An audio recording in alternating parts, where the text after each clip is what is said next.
Teksti i plot i marrëveshjes për aleancë ushtarake ndërmjet Kosovës, Shqipërisë dhe Kroacisë është bërë publik duke ndjekur interesin e madh në publik.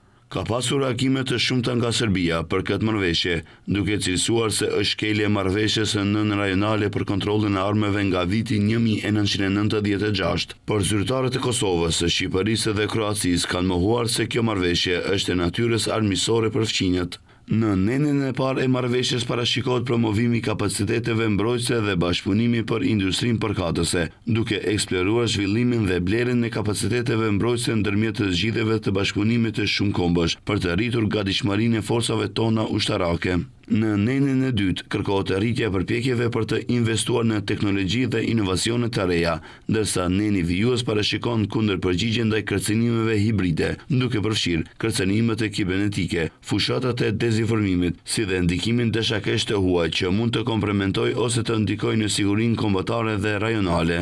Theksohet se duhet të shkëmbyer informacione dhe shërbime të inteligjencës për ndërgjegjësimin dhe koordinimin strategjik dhe operacional të situatës ndërmjet institucioneve të mbrojtjes për të parandaluar, zbuluar dhe reaguar në mënyrë efektive kundër sfidave që hasin vendet tona përkatëse. Pika e 4 e marrëveshjes kërkon parafrimin e politikave dhe pozicionet me institucionet dhe struktura shumëpalëshe euroatlantike për sigurinë dhe mbrojtjen, për të çuar përpara interesat dhe objektivat tona kombëtare dhe të përbashkëta rajonale.